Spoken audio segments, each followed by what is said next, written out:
Si prisni që Perëndia të përdorë gjuhën tuaj për të ndryshuar jetën e njerëzve të tjerë, nëse do të përpiqeni ta përdorni atë gjysmën e kohës për të larguar njerëzit, për t'i përgojuar ata, për të bërë thashë theme për ta dhe për të qenë negativ.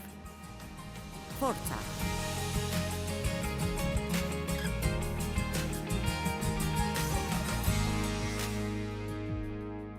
Fjalët janë si e nëmbajtëse për fuqinë. Ashtu si kjo gotë mund të mbaj lëngje nga më të ndryshmet për t'u pirë, fjalët tona mund të mbajnë dhe të mbartin lloj-lloj gjërash të ndryshme. Ato mbartin fuqi krijuese.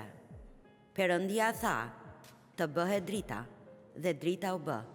Zoti krijoi çdo gjë që ne shohim përmes fjalës, kështu fjalët kanë fuqi krijuese. Bibla nuk na thotë se Perëndia mendoi të bëhet drita dhe drita u bë. Perëndia tha, le të bëhet drita dhe drita u bë. Kështu ne shohim që në fillim të Biblës, atë që mendoi se është një lloj modeli se si realizohen gjërat. Kështu, goja juaj mund të jetë e mbushur me fuqi krijuese, që mund ta flisni me fjalë për jetën tuaj, jetën e njerëzve të dashur, qytetin tuaj dhe botën. Me gjuhën tuaj ju mund të flisni kundër armikut, ju mund të ndalni veprimin e tij në jetën tuaj duke folur fjalën e Zotit. Djalli i foli Jezusit dhe Bibla na thotë tek Luka 4 se djalli tha Jezusit dhe Jezusi i tha djallit dhe ai citonte një shkrim djallit. Se disa nga ju ja kthejnë fjalën djallit, por nëse askush s'ua ka thënë ndonjëherë këtë, ju duhet të filloni t'ia ktheni fjalën atij. Ai ju flet, kthejani fjalën, ashtu siç ua kthejnë fjalën fëmijët tuaj. Kthejani fjalën armikut. Nuk dua që të harroni çfarë po them. Ju keni aftësinë të flisni fjalë të fuqishme krijuese mbi jetën tuaj dhe mbi jetën e njerëzve të dashur, por gjithashtu edhe mund të flisni fjalë shkatëruese, gjëra që do t'ju lëndojnë mbi jetën dhe të ardhmen tuaj. Kujdes se çfarë thoni për të ardhmen tuaj. Profetizoni të ardhmen. Deklaroni atë që dëshironi të ndodhë dhe atë që Perëndia thotë se mund të ndodhë, në vend që të flisni në lidhje me frikën që keni se do t'ju ndodhin gjëra të këqija. Amen? Në rregull. Fjalët e urta 10-19. Në fjalët e shumta, faji nuk mungon, por ai që i frenon buzët e tij është i urtë. Kam folur edhe më parë në lidhje me disiplinën dhe vetkontrollin. Kështu këtu thuhet se nëse ju i mendoni, disiplinoni apo kontrolloni fjalët tuaja, atëherë ju jeni njerëz të urtë. Kjo do të thotë se jeni menaxhues të mirë të fuqisë që Perëndia ka vënë në fjalët tuaja. Mund ta them këtë në mënyra të ndryshme, por kam një mënyrë specifike për t'ua mësuar këtë në këtë takim dhe lidhet me mënyrën se si fjalët tuaja ndikojnë në vajosjen e Perëndisë në jetën tuaj. Tani, kur unë u bëra një studiuese serioze e Biblës dhe kisha shkuar në kish shumë kohë para se kjo të ndodhte, shkoja në kish rregullisht prej ndoshta 7, 8 apo 9 vitesh para se unë vërtet unë e doja Perëndin dhe isha e rilindur, isha shpëtuar me anë të Hirit e dija se do të shkoja në qiell, por nuk isha serioze në lidhje me marrëdhënien me Perëndin. Shumë njerëz që duan Perëndin në jetën e tyre dhe duan të sigurohen se nuk do të shkojnë në ferr, nuk janë duke jetuar për Perëndin.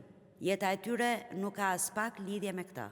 Dhe Pali tha, të jetuarit është Krishti dhe të vdekurit fitim.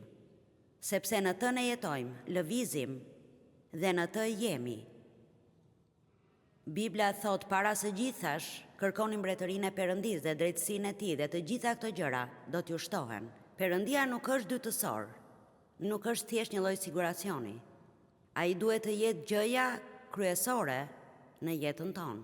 Dhe kështu, unë kisha Zotin, por ai nuk më kishte mua. Sa nga ju e din ç'dua të them, në rregull. unë e kisha atë, doja të shkoja në qiell, doja të lutesha dhe të kisha ndihmë kur kisha probleme, por nuk ja kisha dorëzuar jetën atij.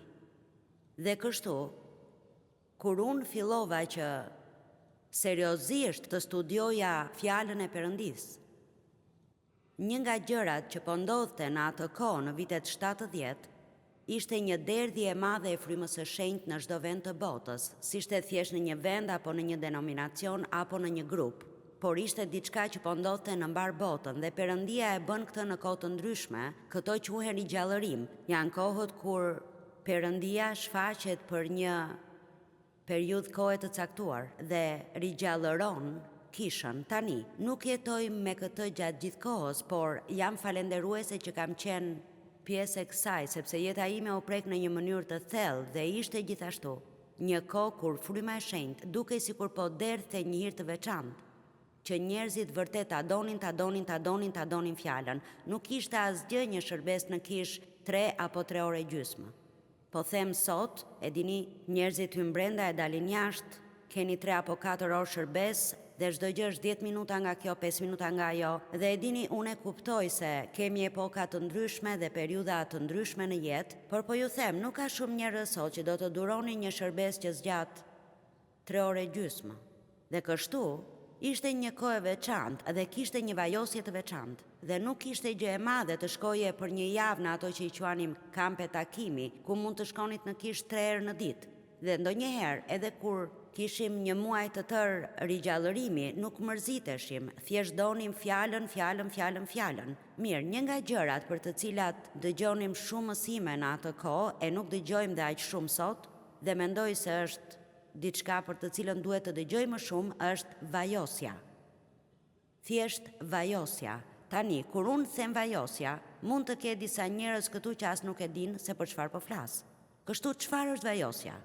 Vajosja është prania dhe fuqia e Perëndis në dhe mbi jetën tonë.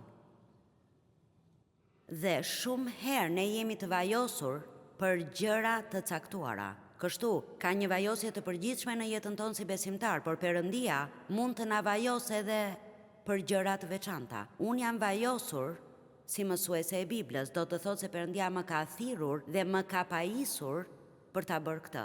Tani, vajosja është shumë e rëndësishme dhe ne e dim se çdo gjë që na vjen nga Perëndia na vjen falas, Jezusi pagoi, por nga ana tjetër nuk është falas. Unë besoj se ka disa gjëra që ne ndoshta mund të bëjmë, që e pengojnë vajosjen, dhe ka disa gjëra që ne mund të bëjmë për ta shtuar vajosjen në jetën tonë.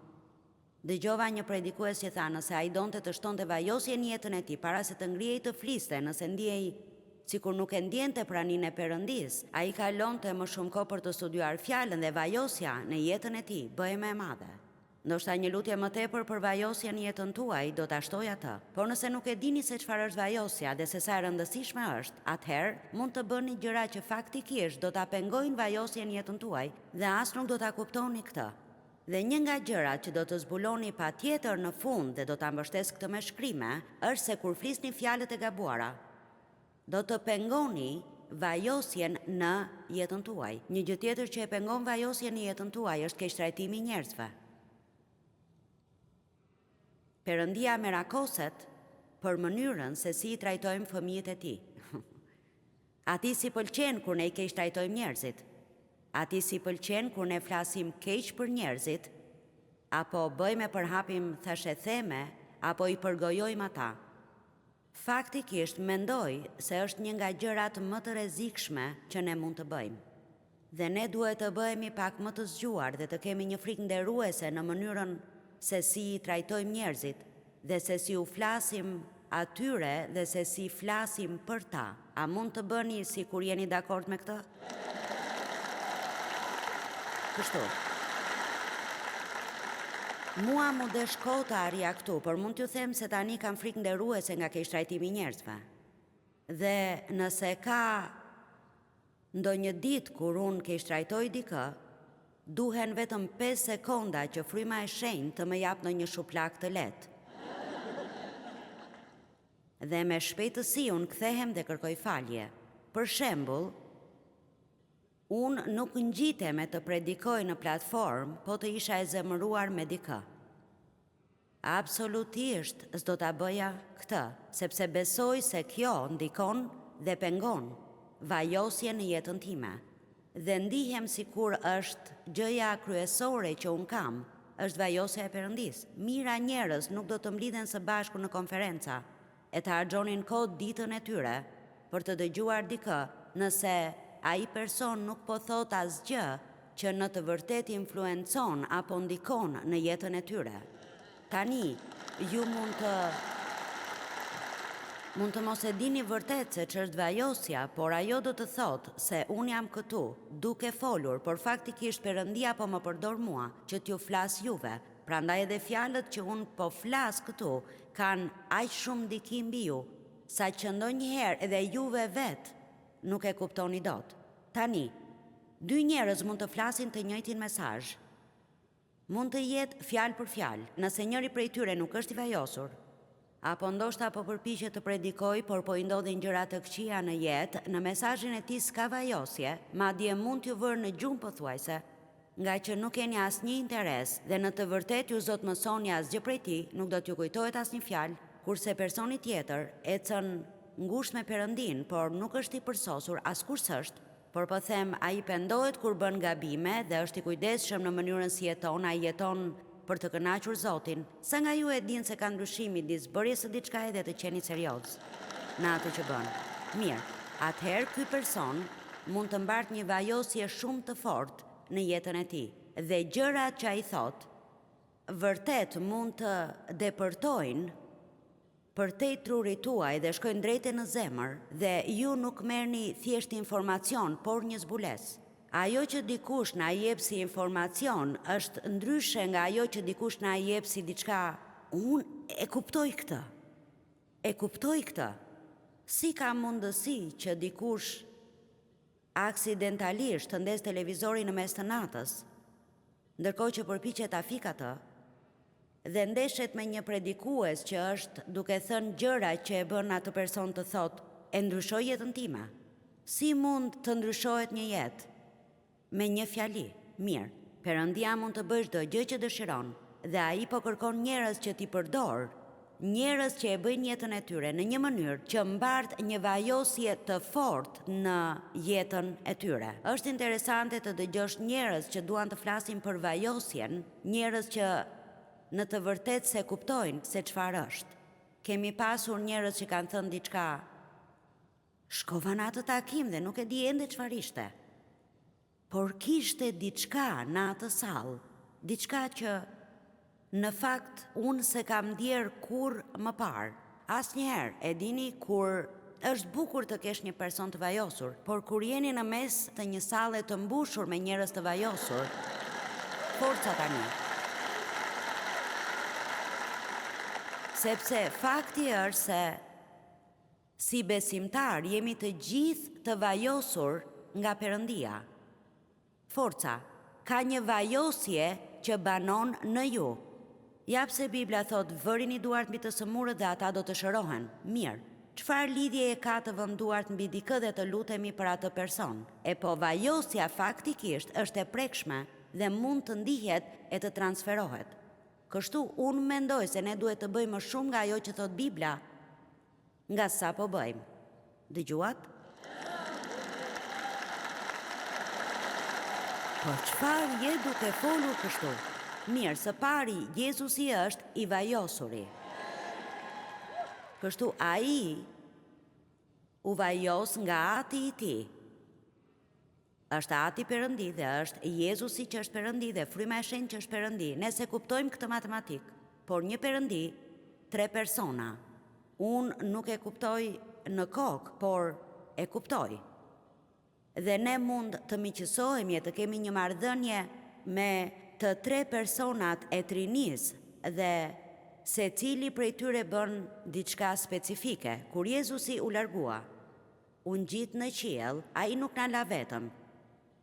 Ai tha, do të jem gjithmonë me ju. Mirë, ajo që ai bëri ishte se dërgoi frymën e shenjtë. Vajosjen pranin e Perëndis. Fryma e Perëndis është prania e Perëndis. Ai dërgoi frymën e shenjtë që të përfaqësonte atë dhe të vepronte për të. Dhe ai tha, ai ka qenë me ju, por tani ai do të jetë brenda jush. Forca. Kuptojeni mirë këtë. Tani ai do të jetë në ju. Kështu, ai u tha besimtarëve të prisnin në dhomën e sipërme, derisa premtimi prej së larti të vinte mbi ta. Dhe ai premtim prej së larti ishte kur fryma e shenjtë zbriti në ditën e Pentakostit, siç thuhet tek Veprat e Apostujve 2. Tani, se di pse fetarizmi përpiqet t'i fshehë këto gjëra të mrekullueshme që ndodhen tek Veprat e Apostujve, por po them, ndërsa ata prisnin në dhomën e sipërme, pa pritur, se di për ju, por mua do të më bënte punë një papritur në jetën time. Forca, papritur si një erë fuqishme. Dhe thuhet se ajo ju shfaq atyre si gjuhë zjarri dhe pushtoi secilin prej tyre, dhe ata të gjithë po flisnin në gjuhë apo në gjuhë të ndryshme, apo gjuhë të huaja, ndërsa fryma u jepte shprehit. Tani nuk do të bëj ndonjë mësim të gjatë për të folurit në gjuhë, që të mos i trem disa nga ju që mendojnë se është nga djalli, që nuk është me qëra fjala, por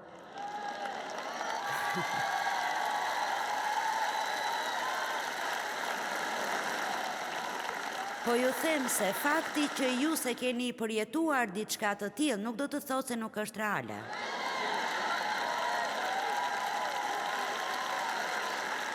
Dhe do të tregojmë shumë të marrë nëse marrim atë që thot një denominacion para asaj që thot fjala e Perëndis. Amen? Tani. Pra, thelbi është se gjëja e parë që Perëndia bëri ishte se u preku gjuhën.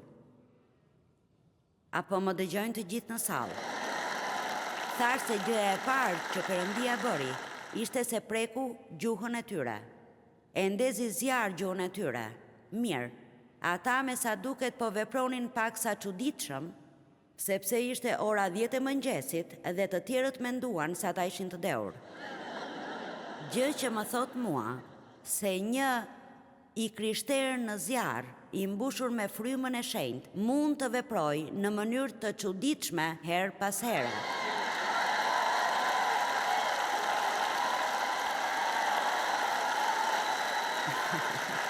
Nuk po them se duhet të dalim në botë e të jemi sa më të çuditshëm të mundemi. Mendoj se duhet të përdorim pak mendim praktik dhe t'i kushtojmë vëmendja atyre që janë rreth nesh, por thelbi është se Jezusi nuk vdi që ne të mund të vazhdojmë të jemi besimtar të dëshpëruar. Ai vdi që ne të mund të kemi një jetë të gjallëruar, të fuqishme, të mbushur me frymën, një jetë në zjarr, një jetë fitimtare dhe një jetë mrekullueshme.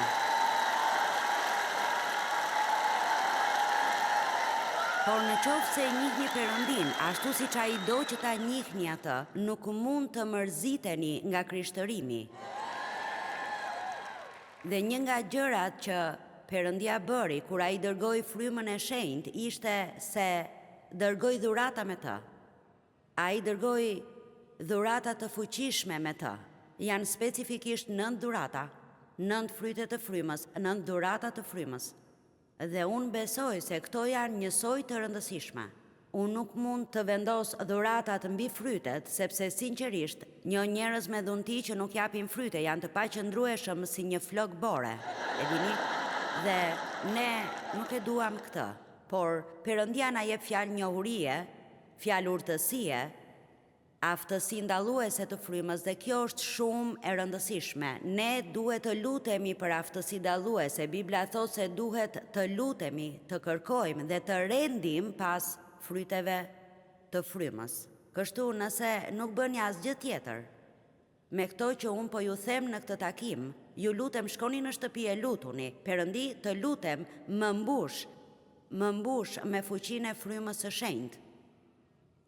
Lutuni çdo ditë që Perëndia t'ju mbush me frymën e shenjtë, sepse duhet të jemi gjithmonë të mbushur me frymën e shenjtë. Unë nuk dua thjesht një prekje nga Zoti që të zgjas për gjithë jetën time. Unë kam nevojë për një prekje të re çdo ditë.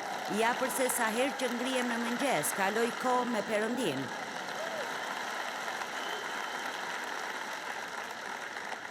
Nëse ne do të vepronim sikur të jemi të dëshpëruar për Perëndin, atëherë do të ishim kaq të dëshpëruar nga rrethanat tona gjatë gjithë kohës.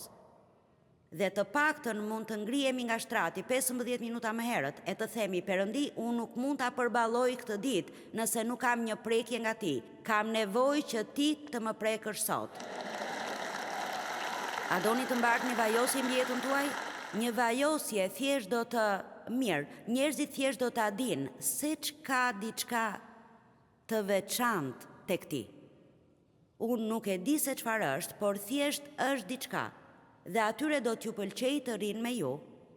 Ju do të keni favor, do të dini gjëra që nuk do t'a kuptoni se nga I dini, do të keni përgjigjen e duhur në kohën e duhur. Nëse dikush ka një frym të keqe brenda tij dhe do të doj të jetë miku juaj dhe ka motivin e gabuar, me aftësi dalluese do të thoni: nuk e di se çfarë është, por më duhet të mësoj rreth atij personi.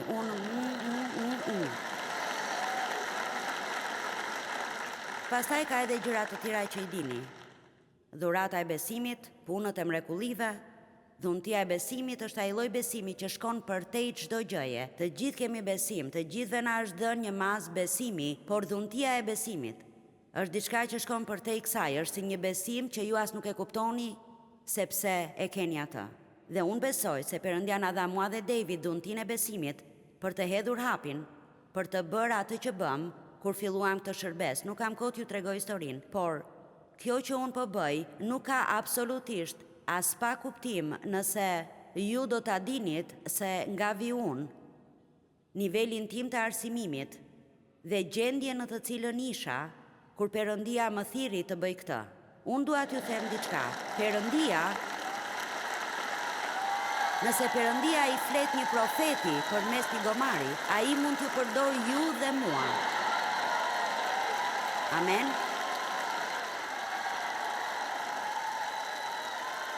Mirë, si prisni që Perëndia të përdor gjuhën tuaj për të ndryshuar jetën e njerëzve të tjerë, nëse do të përpiqeni ta përdorni atë gjysmën e kohës për të larguar njerëzit, për t'i përgojuar ata, për të bërë thashe theme për ta dhe për të qenë negativ. Forca. Fjalët tona kanë shumë lidhje me vajosjen në jetën tonë dhe ka edhe dhunti të tjera, e profecisë, e gjuhëve, interpretimi I gjuhëve, dhe kur vim tek gjuhët secili fillon. Planifikoj që vitin tjetër të bëj një 2 mësime mbi dhuntitë e frymës. Duhet të zgjedh vendin e duhur, sepse e dini, ne nuk kemi, apo kemi. Më vjen keq, nuk I kemi sot. E dini, në një shërbes e imja, ne kemi njerëz që vinë nga çdo denominacion dhe kështu unë përpiqem të përdor urtësinë. Unë s'dua t'ju trem, por dua t'ju ndihmoj. Dhe kështu unë flas në gjuhë, kam folur prej 40 vitesh, ndoshta është koha që bota ta di, kështu ja, sapo ua thash. Amen.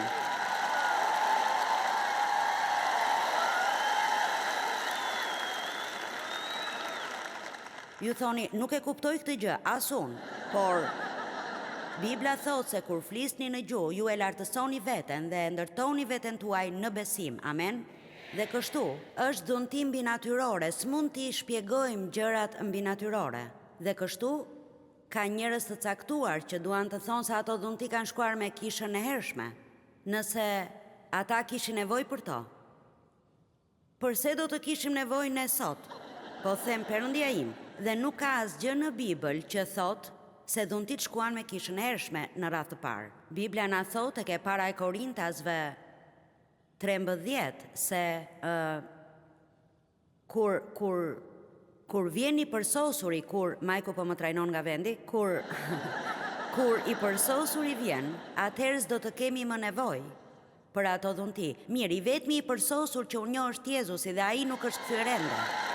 Dhe kështu, Ne na duhet gjithë ndihma që mund të marrim. Dhe dëgjoni, deri atëherë, unë kam nevojë për fuqi të mbi natyrshme nga fryma e shenjtë për të jetuar për mbi prishjen e kësaj bote dhe për të ruajtur gëzimin. Amen.